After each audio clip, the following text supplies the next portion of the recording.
fue exposición. Él permitió que los demonios salieran de lo invisible y se hicieran visibles en una escena impactante. La huida hacia los cerdos y la desesperación de los animales revelaron públicamente lo que estaba escondido. Aquello que antes era solo sospecha espiritual se convirtió en un evento concreto. Era como si lo invisible fuera llevado al escenario de lo visible, para que nadie más pudiera negar lo que dominaba aquella región. El caos que los cerdos encarnaron en ese momento fue la materialización de un sistema demoníaco en colapso.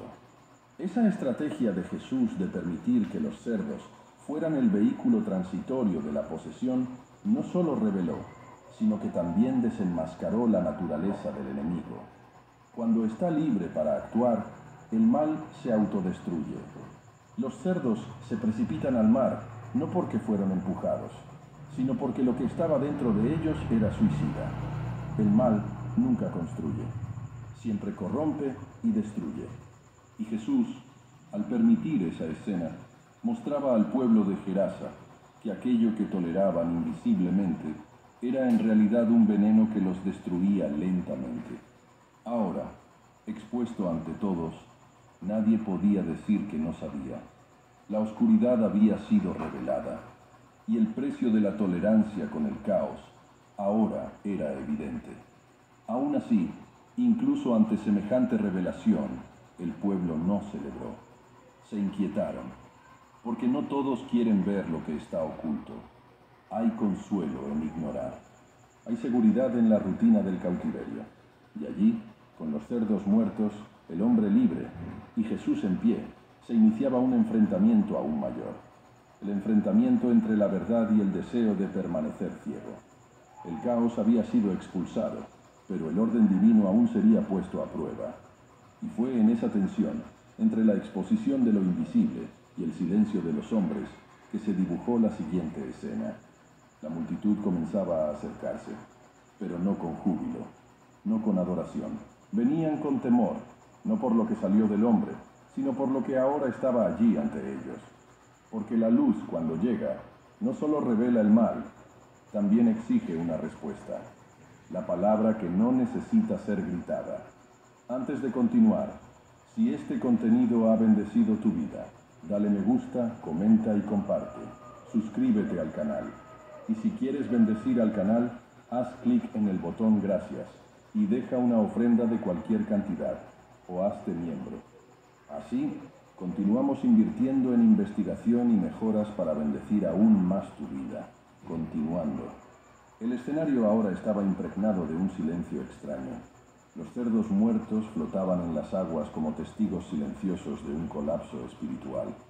El hombre antes poseído, ahora en perfecto juicio, sentado y vestido, contrastaba con la agitación interna de la multitud que se formaba a su alrededor. Era como si el aire estuviera cargado de algo que trascendía lo visible. La liberación había ocurrido, pero no de la forma en que los ojos humanos esperaban.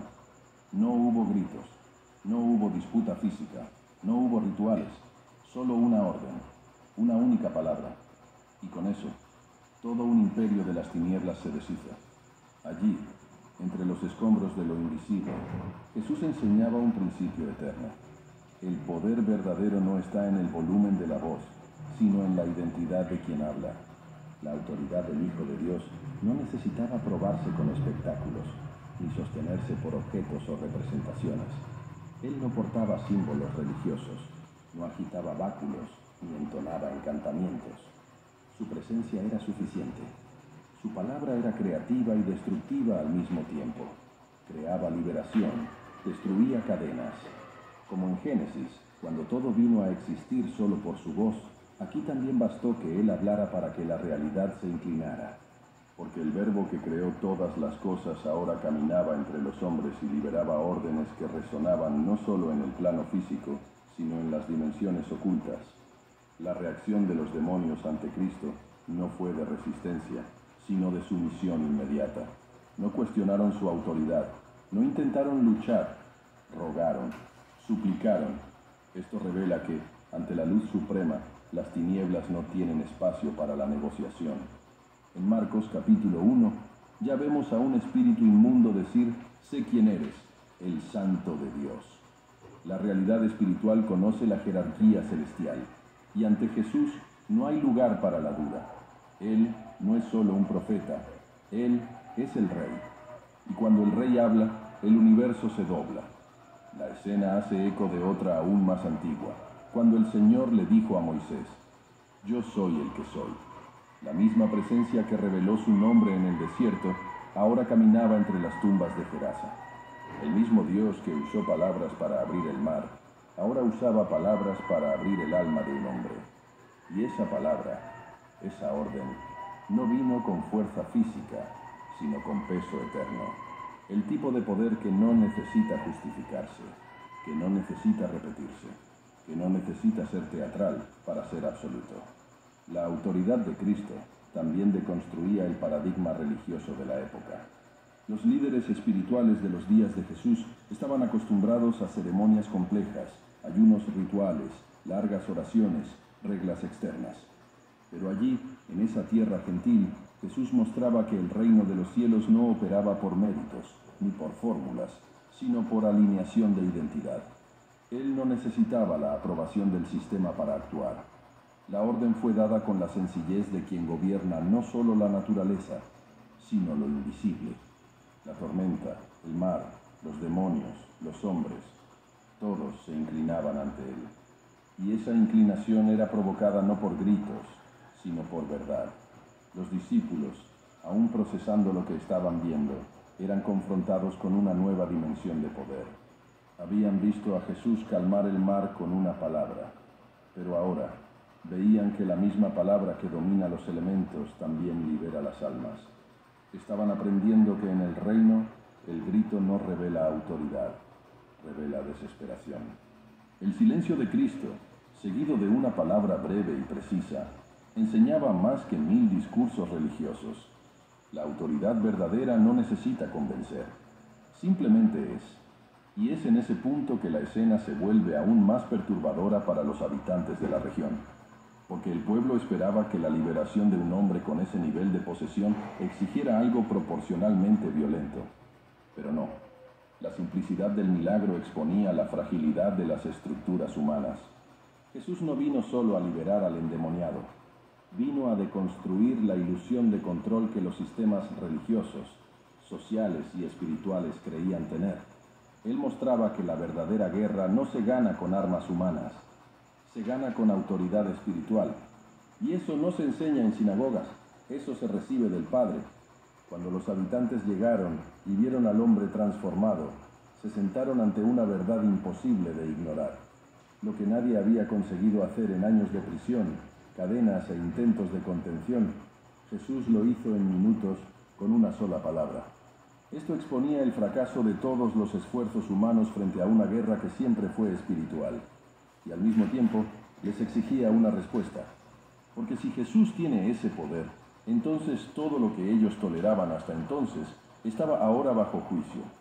La liberación de aquel hombre era también el juicio sobre una generación que se había acostumbrado al cautiverio.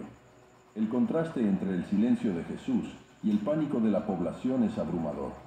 No se alegraron, no adoraron, tuvieron miedo, porque la paz de Cristo revela el caos interior de los que están lejos de la luz.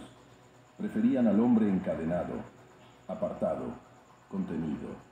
Pero ahora que estaba sano, limpio, lúcido, eso los incomodaba. El milagro reveló no solo la gloria de Dios, sino la hipocresía de un pueblo que se adaptó a la oscuridad. Es más fácil convivir con el caos controlado que aceptar el orden divino que exige transformación. Esta escena se repite a lo largo de toda la Escritura. Cuando el pueblo de Israel vio el monte humeante en Éxodo capítulo 19, pidieron que Dios no hablara más directamente con ellos. Pidieron que Moisés intercediera, porque la voz de Dios, cuando es hablada con autoridad, causa temblor en corazones que aún no han sido rendidos. Aquí en Gerasa vemos el mismo reflejo. Le pidieron a Jesús que se fuera, no porque hizo mal, sino porque hizo demasiado. Su poder los confrontaba. Su palabra no solo liberaba a los oprimidos, también revelaba a los opresores invisibles de todos. Y es precisamente ahí donde la fuerza de la palabra se destaca. No necesita ser elevada en volumen. Se impone por esencia. Por eso, en Hebreos capítulo 4 está escrito: la palabra de Dios es viva y eficaz, y más cortante que toda espada de dos filos. Esa palabra atravesó los gritos del hombre poseído, atravesó la legión, atravesó el miedo de los discípulos, atravesó el sistema religioso y seguía atravesando a la multitud en silencio. El hombre ahora libre ya no necesitaba decir nada. Su presencia era testimonio, su mente restaurada era sermón, su tranquilidad era más elocuente que cualquier discurso. Él era ahora la prueba viva de que la palabra, cuando es liberada con autoridad, hace lo que nadie puede impedir. Y por eso el reino de los cielos crece sin alarde. No viene con apariencia, viene con sustancia. Se manifiesta donde hay autoridad, y esa autoridad se revela, principalmente, en quien lleva la identidad del Padre. Pero incluso con la claridad de la liberación, la multitud no soportó la presencia de la luz. Prefirieron pedir que Jesús se fuera. Y así, el mismo Jesús que calmó el mar, que desmanteló una fortaleza espiritual, que restauró a un hombre y reveló el poder de la palabra, ahora se levantaba, silenciosamente, para marcharse. Sin embargo, no todo terminaba allí, porque aquel que había sido liberado ya no quería vivir lejos de la palabra que lo salvó. Y mientras Jesús se acercaba a la barca, surgía una nueva conversación, a punto de revelar que el mayor impacto de una verdadera liberación nunca termina en el momento en que ocurre, cuando lo sobrenatural amenaza al sistema. La brisa que comenzaba a soplar sobre la ladera ahora parecía cargar un silencio denso, como si los árboles y piedras de aquella región estuvieran atrapados en el asombro colectivo. La multitud se formaba alrededor de Jesús, no en adoración, sino en inquietud. El hombre antes temido, ahora tranquilo y vestido, era la representación viva de una paradoja. El caos se había ido, pero la incomodidad comenzaba, y la razón era perturbadora. El milagro que liberó al poseído había desestabilizado algo mucho más profundo que las ataduras visibles. Había tocado el sistema oculto de conveniencias que todos habían aceptado como normal. Desde el inicio, la presencia de aquel hombre entre las tumbas había sido una anomalía tolerada. Su dolor era visible, su sufrimiento innegable, pero su existencia era útil. Alejaba a las personas de las cavernas, servía como válvula de escape para los pecados no confesados de la comunidad. Era la sombra proyectada de una sociedad que se decía sana, mientras ocultaba sus propios gritos. La liberación de aquel hombre no fue solo espiritual, fue social, económica y religiosa. Y eso, para muchos, era inaceptable. Alrededor del campo, los criadores de cerdos, ahora con los ojos fijos en el agua donde flotaban los cuerpos de los animales muertos, no podían esconder su angustia. Sus ganancias se habían ahogado junto con los espíritus que poseían al hombre. Y más que eso, la pérdida financiera expuso lo que nadie decía en voz alta. Aquella ciudad se había adaptado a la presencia de lo impuro. Los cerdos eran símbolo de ello. Un pueblo judío que, en silencio, comerciaba con lo que la ley prohibía. La liberación fue la chispa. Jesús, con una sola orden, no solo expulsó demonios, expuso pactos velados con las tinieblas. El trauma del milagro estaba precisamente en ese punto. Lo sobrenatural de Dios no se acomoda a las estructuras humanas. Él desorganiza, sacude lo que parecía estable, revela que la comodidad muchas veces está edificada sobre concesiones con el pecado. El sistema que toleraba a un hombre endemoniado y lucraba con la cría de cerdos no estaba preparado para lidiar con la verdad cruda de la luz. La luz dejaba al descubierto cuán involucrados estaban todos en el mantenimiento de la oscuridad. Por eso, no hubo celebración, no hubo reconocimiento, hubo miedo y, más que miedo, rechazo. Aquella gente no expulsó a Jesús porque lo considerara maligno, lo expulsó porque era demasiado bueno, porque su bondad revelaba la maldad oculta de quienes preferían el silencio del caos a la voz de la transformación. La presencia de Dios incomoda a quien se ha acostumbrado a su ausencia, y cuando Él llega, la reacción puede no ser aplauso, sino huida. Como dice en Juan capítulo 3, la luz vino al mundo, pero los hombres amaron más las tinieblas que la luz, porque sus obras eran malas. La figura del hombre liberado se convirtió en un espejo. Representaba todo lo que Dios podía hacer con alguien completamente perdido, pero también representaba todo lo que el sistema no quería cambiar. Estaba sano, pero era un recordatorio constante de que Dios no se sometía a las normas humanas. El milagro que lo curó era un juicio silencioso contra la estructura que permitió que Él se pudriera entre los muertos durante tanto tiempo, y eso hacía que su nueva condición generara más pavor que su antigua posesión.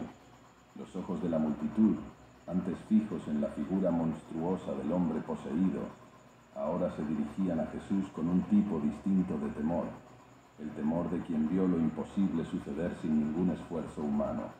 Temían lo que no podían controlar. El sistema religioso podía etiquetar al hombre como inmundo. Los sacerdotes podían ignorarlo. Los líderes sociales podían evitar la región de las tumbas. Pero ahora, la acción de Cristo había quebrado la lógica. No solo cruzó el mar y venció la tormenta, sino que también atravesó las capas de lo invisible y liberó a alguien que todos ya habían descartado. Esto no era solo poder, era soberanía. Y la soberanía asusta, porque dice que Dios no depende del permiso de los hombres para actuar, que Él no se somete a las limitaciones del templo ni al control de los sistemas. Actúa donde quiere, como quiere y con quien quiere. Y en ese momento, aquella aldea descubría que el verdadero reino no viene para adaptarse, sino para transformar. Y esa transformación, cuando no es bienvenida, se convierte en escándalo. Por eso su súplica no fue por más milagros, sino para que Jesús se marchara. Su presencia era insoportable para una estructura que prefería la previsibilidad de las cadenas a las incertidumbres de la libertad. No temían que Jesús hiciera más milagros, temían que lo cambiara todo, que rompiera las convenciones, que hiciera con otros lo que hizo con aquel hombre, porque si Él liberaba a los encadenados, ¿quién revelaría a los verdaderos prisioneros? Y así, al pedir que Jesús se fuera, la ciudad selló su pacto con la conformidad. Dijeron, sin palabras, que preferían mantener el mundo como estaba, que el dolor conocido era mejor que la sanidad imprevisible, que su orden era más cómoda que la revolución del reino.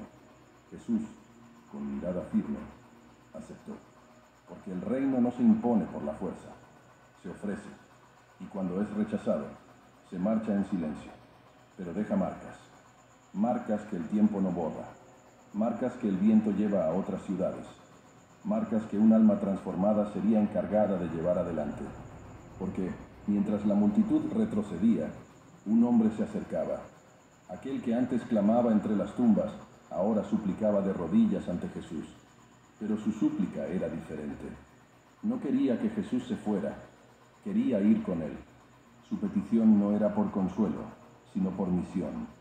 Y allí, entre el ruido del pueblo y el silencio del maestro, una nueva etapa se anunciaba, lista para reescribir el destino de toda una región. Una nueva teología surge entre las cenizas. El humo del rechazo aún flotaba sobre el valle.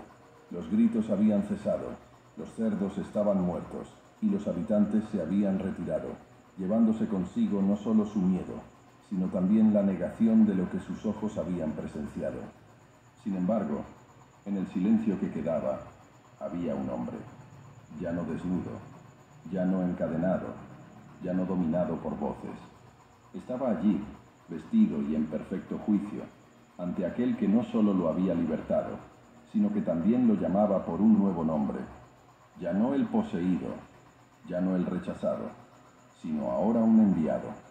Jesús, que había sido invitado a salir, permaneció por instantes a la orilla del mar. Sus discípulos guardaban silencio, como quien comprende que ha presenciado algo más allá de lo tangible. Y allí, en ese momento, algo nuevo estaba a punto de ser sembrado. Lo que nadie esperaba era que, ese día, En ese territorio olvidado y considerado impuro por los estándares religiosos de Israel, surgiría el primer evangelista entre los gentiles.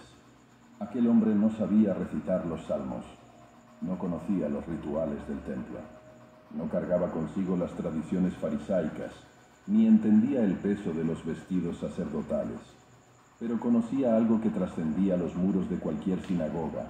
Conocía el toque de Dios, conocía la voz que calmaba las voces, conocía la mirada que atravesaba los gritos y encontraba la esencia. No tenía teología formal, pero llevaba una revelación viva. Y eso, ante el reino que se expandía, era todo lo que necesitaba.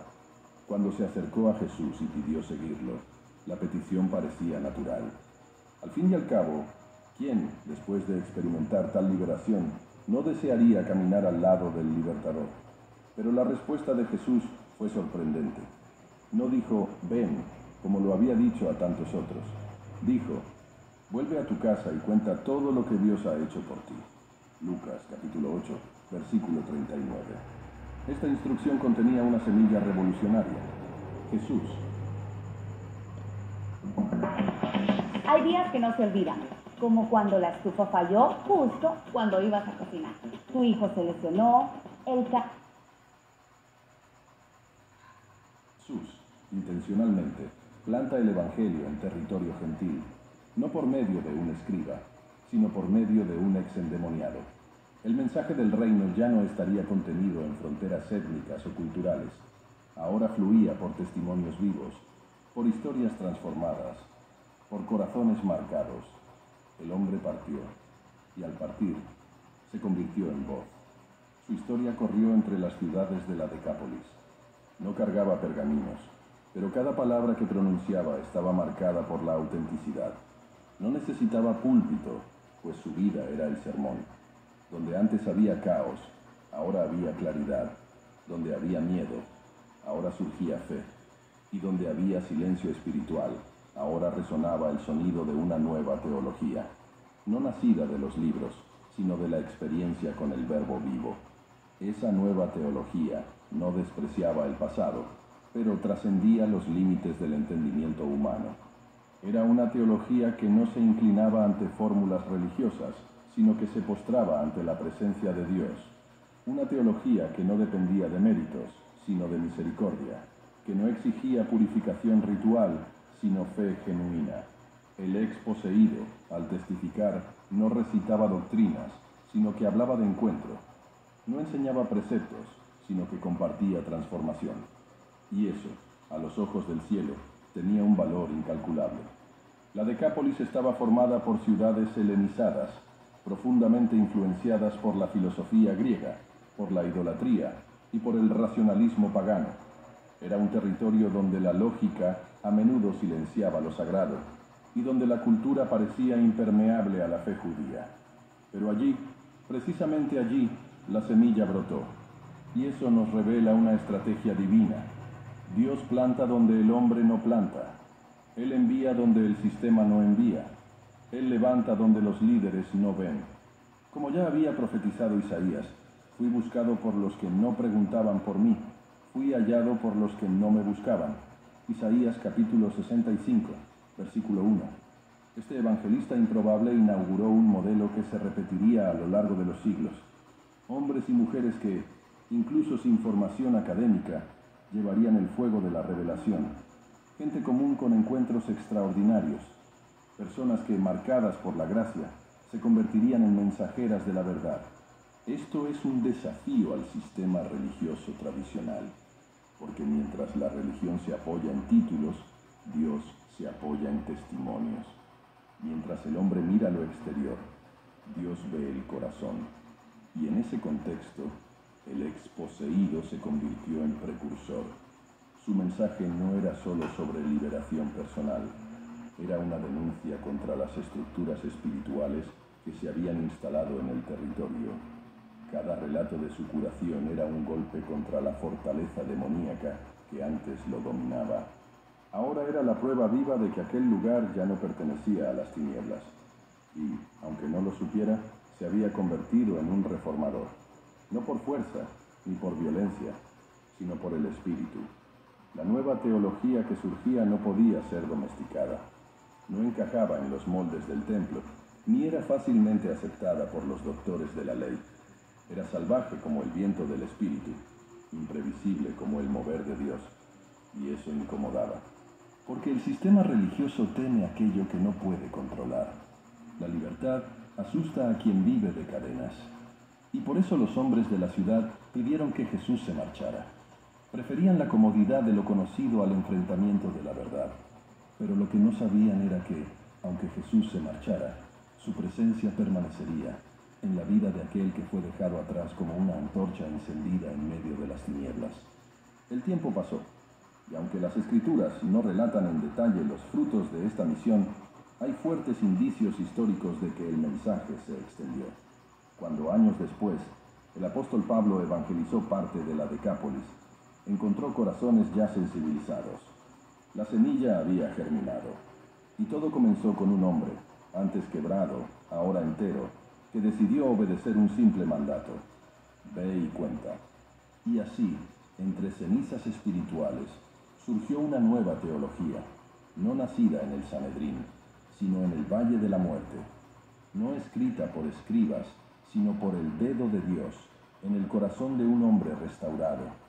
Y esa teología sigue viva, donde quiera que haya alguien dispuesto a testificar no sobre fórmulas, sino sobre el Dios que entra en territorios olvidados para rescatar hijos perdidos. La Escritura ya había preparado a los atentos para entender que las manifestaciones espirituales en determinadas regiones o individuos cargan significados proféticos. En Apocalipsis, lo que se ve no es muy diferente de lo que se presenció en aquella ladera. Entidades demoníacas que se mueven como un ejército, organizadas, dotadas de propósito y aterradas no por hombres, sino por el destino mismo que las aguarda. La expresión «mi nombre es Legión» resuena como una advertencia apocalíptica, como si dijera «somos muchos y aún volveremos». El libro de Apocalipsis capítulo 20, versículos 1 al 3, revela un momento en que un ángel desciende con la llave del abismo y encadena al gran dragón. Curiosamente, en la escena de la liberación en Gerasa, los demonios suplican a Jesús que no los mande al abismo. Ellos conocían el destino profético. Sabían que su libertad era provisional, que el tiempo de actuar en las sombras estaba contado. Y por eso reaccionaban con pavor no ante la presencia de un profeta, sino ante la llegada del juez eterno. Aquella legión, compuesta por miles, tipificaba el espíritu de la rebelión colectiva de los últimos tiempos. Al final de la era, no será solo un alma atormentada, clamando entre sepulcros, sino naciones enteras seducidas por una ideología espiritual de oposición a Dios. La posesión se volverá cultural, la ceguera será institucional, y la resistencia a la luz será celebrada como progreso. La liberación de aquel hombre, por tanto, es como un faro aislado al inicio de la madrugada, anunciando que la aurora traerá no solo salvación, sino también juicio. El clamor de los demonios ante Jesús no fue un acto teatral, fue una confesión escatológica. Ellos sabían quién era Él. Sabían que estaban ante el Verbo encarnado, que en el tiempo señalado vendrá no como siervo, sino como rey, con ojos como llamas de fuego y voz como el estruendo de muchas aguas.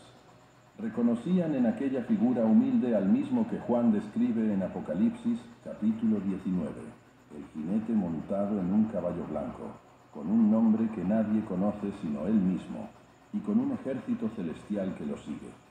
Gerasa se convirtió, así, en un escenario profético, la representación anticipada de una batalla futura. Lo que ocurrió allí apuntaba a la verdad mayor de que el conflicto espiritual no es local, sino universal, que la guerra entre la luz y las tinieblas no está limitada al corazón humano, sino que involucra estructuras, gobiernos, culturas y dominios invisibles. La posesión del individuo se volverá, en los tiempos finales, la posesión de los sistemas. Al expulsar a los demonios, Jesús no solo liberó a un hombre, declaró, en silencio, que la autoridad del reino de los cielos ya estaba en marcha, que ninguna legión, por más organizada y numerosa que fuera, podría resistir al decreto de su voz. El mismo Jesús que ordenó la salida de aquellas entidades será el mismo que, al final de todas las eras, abrirá los cielos con una trompeta y establecerá el juicio eterno sobre todos los que se alinearon contra su reino. La profecía de Pablo a los tesalonicenses encaja perfectamente aquí. El misterio de la iniquidad ya está operando. Segunda Tesalonicenses capítulo 2, versículo 7. Legión fue la manifestación de ese misterio en forma humana. Un cuerpo dominado por múltiples conciencias malignas.